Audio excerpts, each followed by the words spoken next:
Welcome to the Bold Analysis. The United States House Speaker Mike Johnson has turned down a request by top Democrats for President William Ruto to address a joint session of the Congress.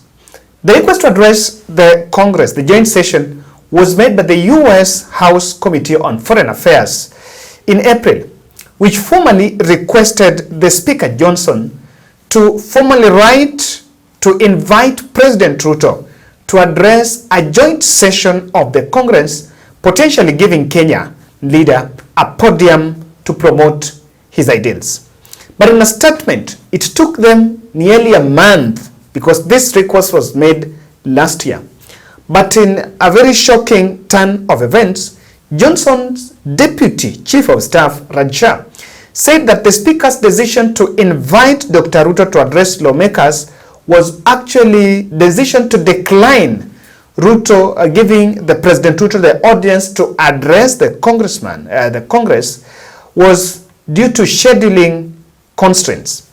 He's saying that the President Ruto will be in the capital and they have offered the Kenyan embassy over 90 minutes, including one-on-one visit with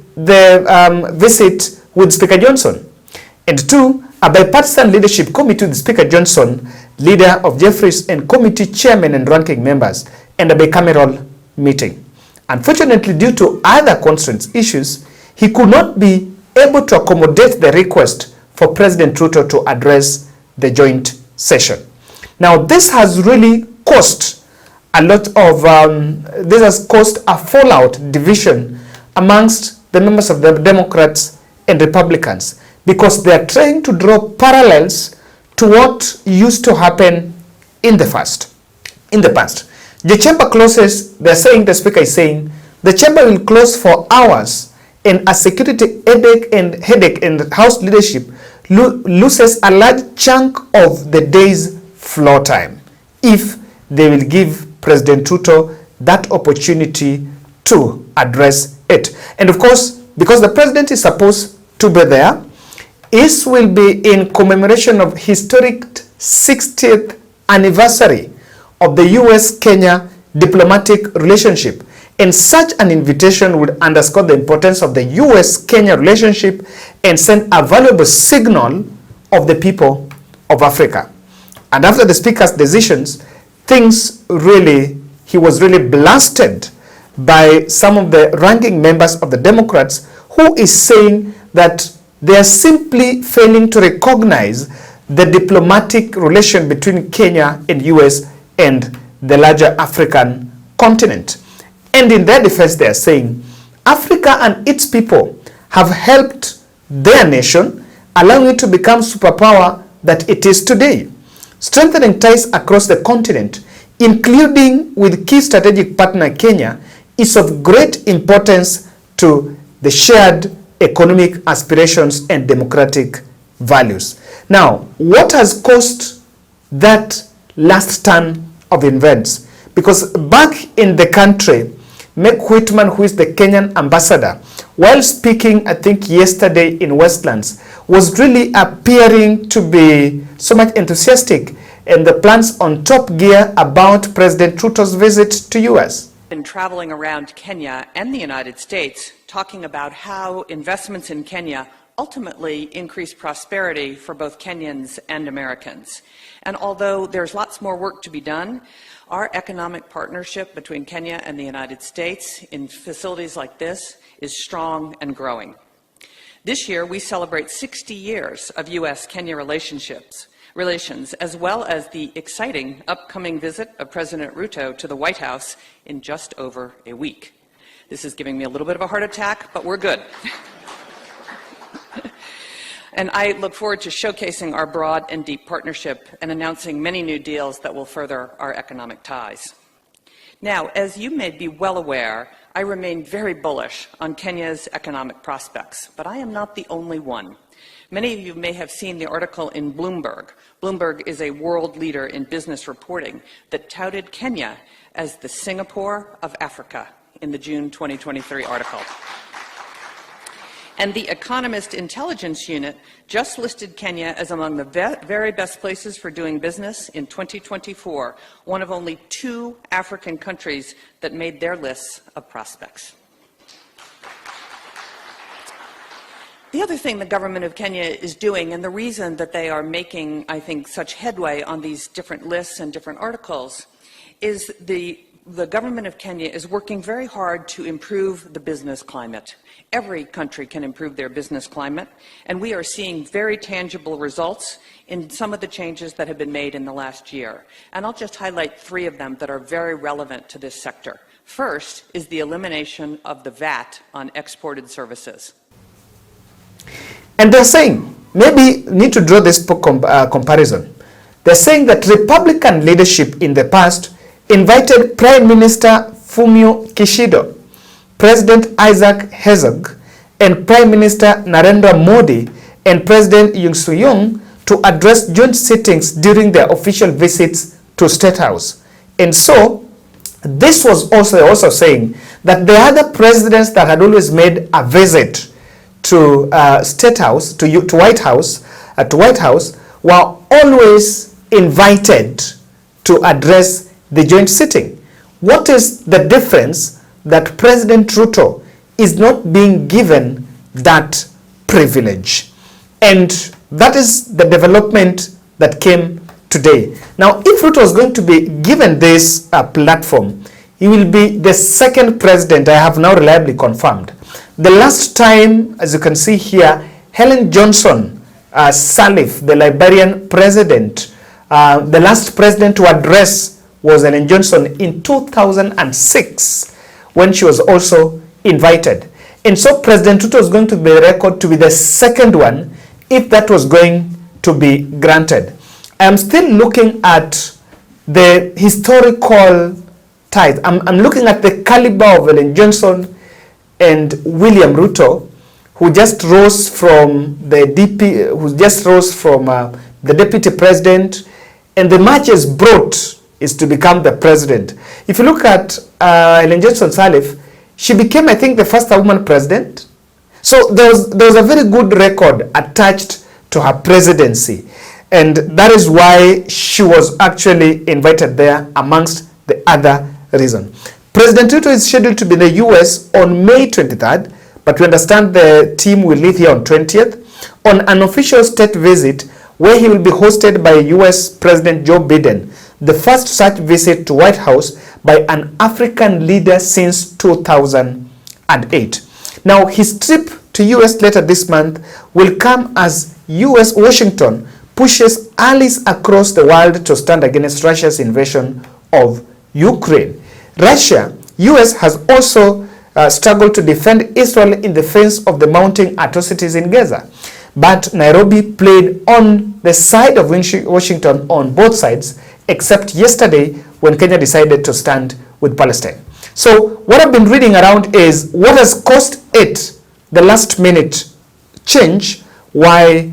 Because up to yesterday, that seemed to be, everything seemed to have been granted, because I want to believe if there was planning, the planning just needed to be done in time. So let's try to come through and look at the probabilities of this change. The reasons are being given on scheduling, and Democrats are saying it's not fair, that is not it, and they simply don't want to invite the President William Ruto for their own reasons. And they're actually saying that that was unfair because Africa also plays a very critical role there. I can tell you that it's really it's a mixed, it's a mixed news. There are those who believe that is it, those who believe maybe he's not yet in the caliber. And what would be this? To best understand the things that President Ruto stands for, and if you've been following his speeches, remember this was going to be the third speech. I realized last year in November, he addressed another, he actually addressed another sitting. Where was that? He addressed United Nations, European Union Parliament in France, Strasbourg, where he also got some standing ovation. There was also another summit that he also addressed in South Africa, where he called for some very critical changes, and I just want to get through that. Now, Kenya is placed to become the leading ally of US in Africa, and especially with South Africa taking positions antagonistic to the US. Remember, the South Africa is really pro-Russia, and Russia has been a very great enemy to US has been against the Russia. And Nigeria unable to prevent democratic backsliding in its ECOWAS. Yeah, really been blames around that. The Western Bloc backyard and domestic turmoil in its northern regions. Egypt uncertain on its leadership role in the Middle East and Africa. Remember, leadership is the country in Africa that is hosting United Nations biggest, or rather the biggest military base in the country. And then this was made by Professor David Monda, political science at the New York City University, City of University. A foreign policy trump for President Ruto if this would be granted. But now it has been confirmed that is not going to get that audience. Let's just throw through. Let's look at, to understand what does Ruto stand for that maybe might be behind this. Number one, from the beginning of his tenure, maybe these are things that could have haunted him. From the beginning of his tenure, there was rumors that Kenya was going to join BRICS, and Ruto rooted for leaving a dominated currency. Traders from Djibouti selling to Kenya, or traders from Kenya selling to Djibouti, have to look for US dollars. How is US dollars part of the trade between Djibouti and Kenya? Why?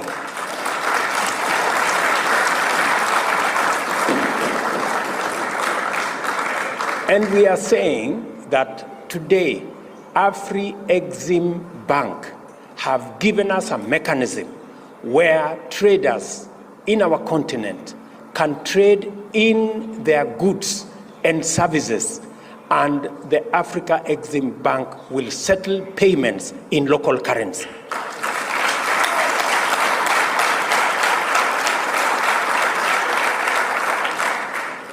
That is why Kenya champions the Pan-African payment and settlement system that is done by our own institution, the Afri-Exim Bank. Why, members? Why is it necessary for us to buy things from Djibouti and pay in dollars? Why? There is no reason. And we are not against the US dollar. We just want to trade much more freely.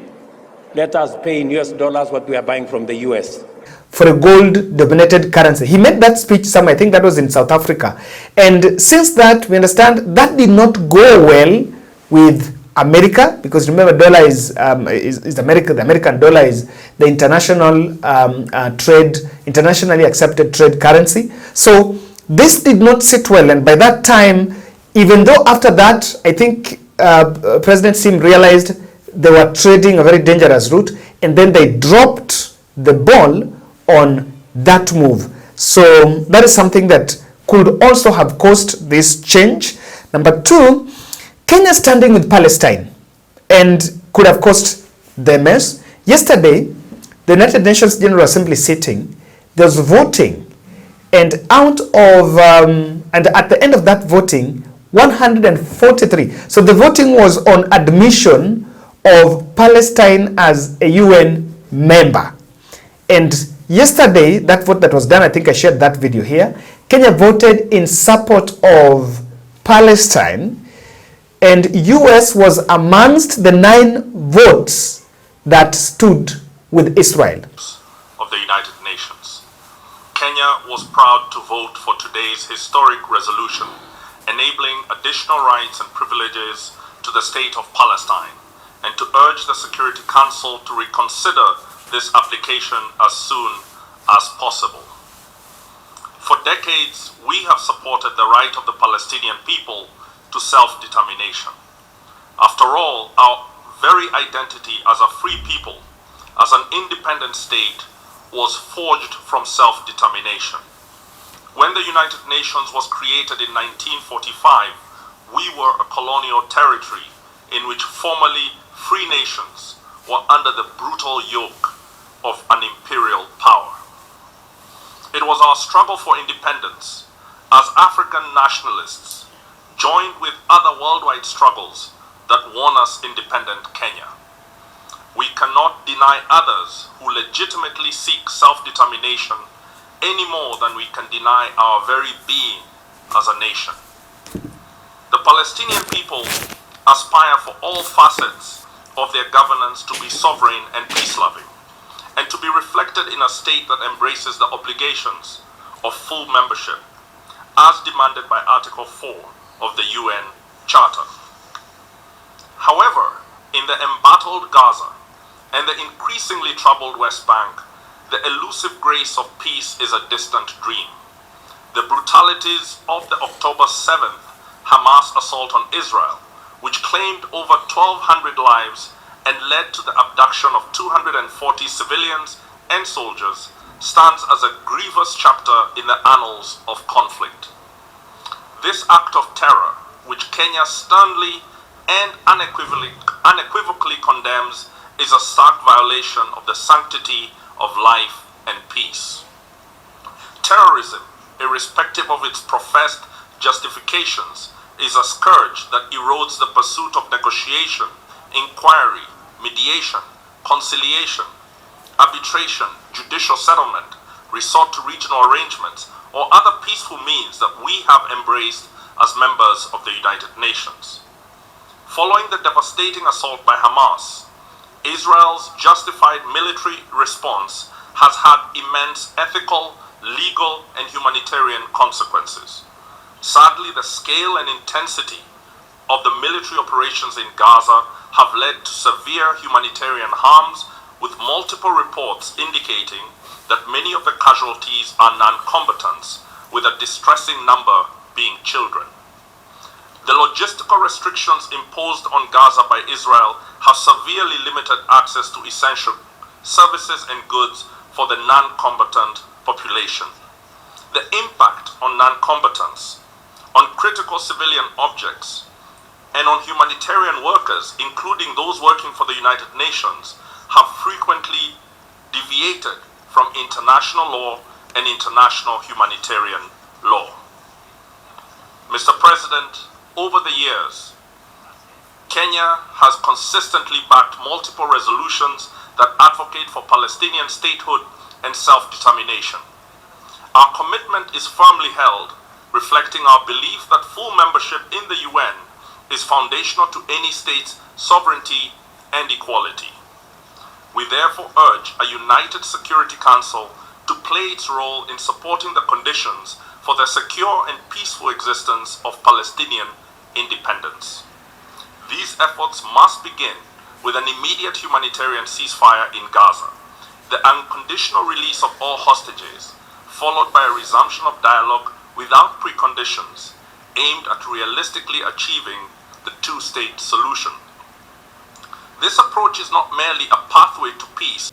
And what I'm just looking at here is the very moment just this week, Biden said, and he warned Israel that if they were going to continue invading Rafah, then he would put an embargo on importation, exportation, or rather sending them the weapons, them that because Israel used to buy weapons from US. So this might have caused. That was yesterday. The voting was done, and Nairobi has been consistently supporting the US. But yesterday they stood their ground, and Ambassador Martin Kimani, who is the Kenyan's permanent representative to the United Nations General Assembly, United Nations, actually made this speech. Yes, so I understand he's also going to be replaced, by the way. We are waiting for that. I understand he's also going to be replaced. Number two, the criticism on usual summoning of African presidents. We have made a decision, very respectfully, as heads of state in Africa, that any... Remember the speech in South Africa, where he said that Africa, it's high time that African presidents are not summoned in groups, and that was a direct swipe at Joe Biden, because Joe Biden had actually invited African president into some Africa-US summit. I think it was happening, that was after it was done, and they were bungled in one bus. The treatment of Africans, as all of them are called at a time, President Ruto said, really came hot at the heels of that, saying that that was not really in a very good taste if we really meant well that we were taking Africa seriously. So I'm just looking at some of these probabilities, because these are some of the things that have been happening that maybe they might look at. Number 4, could US be against Ruto's fair financial architecture campaign in Africa? President Ruto, the things he stood for loans that are advanced, financial facilities that are advanced to African countries are way more expensive than the other European nations. Now that was to take a swipe at the global financial institutions like the World Bank and the IMF of the world. Now these brittle institutions are, some of them get the backing of the US. So could it be that financial aid, that stand of President Ruto rooting for fair financial architecture for the African countries is something that rattled United Nations? So it's a bit critical to look at what really would lead to and what it means for the African president. Now that trip this month is very critical to shape the global agenda. Now, European lawmakers, when I'm just looking at something here. Last year in November, when he made the formal sitting in Strasbourg, France, for the European Parliament demanding new forms of cooperation between EU and Africa based on mutually beneficiary strategies, he told the European lawmakers that EU must pay particular attention to the changes caused by climate change, making everyone equal in the face of shared global challenge, transcending all divides of north, south, west, east, developed and developing. And he was given that standing ovation. Ladies and gentlemen, that is my take. I need to clarify something. So I did an analysis last night, and this was shared. I had already gotten most of that information. I'd gotten from one of our viewers from US, who allegedly stays in Georgia, and I've read the reaction from the members, and that those who have said that part of whatever is being done, the ones that ran that information of vote election fraud in Georgia, it was just a narrative targeting some members of people staying in that place, and it had gone to court, and they had even lost the case. They even won the case. So it is something that I really noted, and I take that feedback very positive. It was interesting because sometimes it's also good to understand what's happening elsewhere, so that we have a bearing now that our president is coming there. It's our president. Even you are president. If you're Kenyan staying there, William Ruto is your president. So that's why we did it, and thank you for the correction. I've read a couple of the feedback in it, and I think it's taken really into consideration.